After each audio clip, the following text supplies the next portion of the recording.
This is going to be a start of a new series where I'm going to talk about the early 2000s Justice League anime series. And I'm going to talk about the first story, the first 3 episodes, titled Secret Origins. Now, this story is pretty much your simple alien invasion story. It is getting to know who the characters are, get understand who the characters' personalities are, um, and trying to have the whole, like, if you like the characters' personalities, please continue watching. And in this case, I love the personalities of all of the Justice League members. I love the personality of Batman. I love the personalities of Superman and Wonder Woman and Flash, and Aquaman, and Martian Manhunter. And Hawkgirl. Always forget Hawkgirl was is in the team in this, just because I'm not used to seeing Hawkgirl in the comics being the main member. The starting the starting point of this story is that Superman's now the man of peace. He's taking down nuclear weapons, main warheads.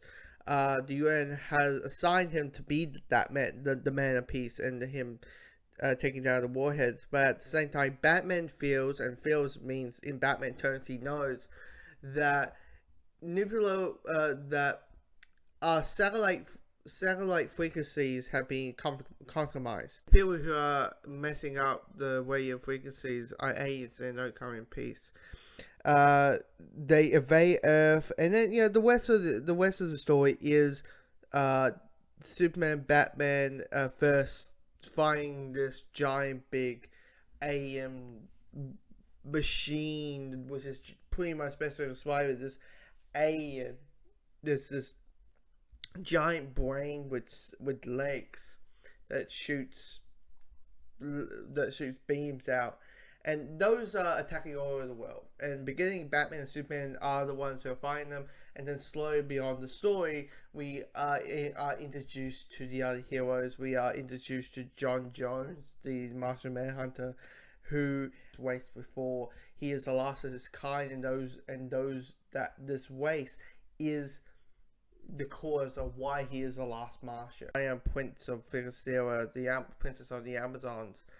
Has a sense that something's off, and she goes to her mother and says, "We maybe need to help man's world," and her mother says, like, "It's man's world. What happens outside off our island of Themyscira is not our problem." And in the next scene, she is wearing the costume, and she's like, "Sorry, Mother, please forgive me." And she's the Wookiee of the bunch. Wonder Woman is the Wookiee, and then we get introduced to a Hawkgirl and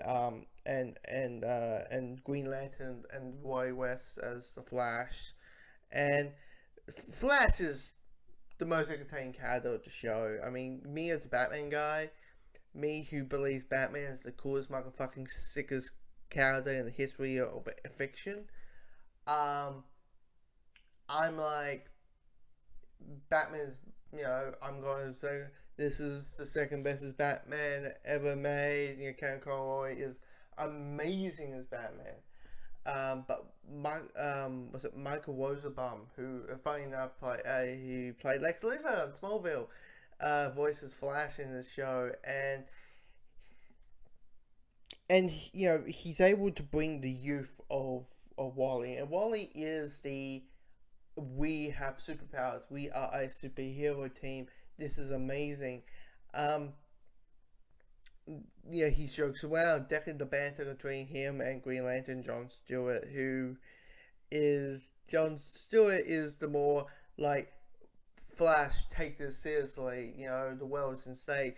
While everyone else, where he is like, come on, everything's gonna be great. Wonder Woman, the way he sees Wonder Woman, dibs. The complaints I do have, I mean, there's great lines, there's great jokes. The scene where the woman is about to peek through Batman's mask, where he's unconscious, and out of the blue he grabs her arm and says, "Don't even think about it." And that's awesome. the Wonder Woman Divs line. Any joke that Flash says is it works. The villain is, I mean, basically you got the army, and then you got the henchman villain, and then you got the main villain who shows up at the end. There is a bit of, I'm an evil genius. Oh my, Oh, John Jones, this is great to see you. And when that happens, he's like, okay, the villain's not the main point of the story. I mean, the story is about the team coming together, working together, them bickering each other together, and then working as a team. Great action, great everything. This is not a kids show. You may say, what? This was a Saturday morning cartoon Justice League show. This is technically meant to be aimed for kids. No. There's something that happens in this episode. Tentacles go up someone's nose and into their brain, and you can see the lines of the tentacles and where they are positioned, and then they go and they get basically getting tortured. After the series, we will get relationships and dis-ease and all the great stuff that makes a good show a good show. I have said before, this episode is pretty much about us liking the characters, understanding the characters. I mean, Secret Origins is just hinting the Flair that this is going to be a fun ride, this is going to be a fun show, and I am happy to review every story that this show has.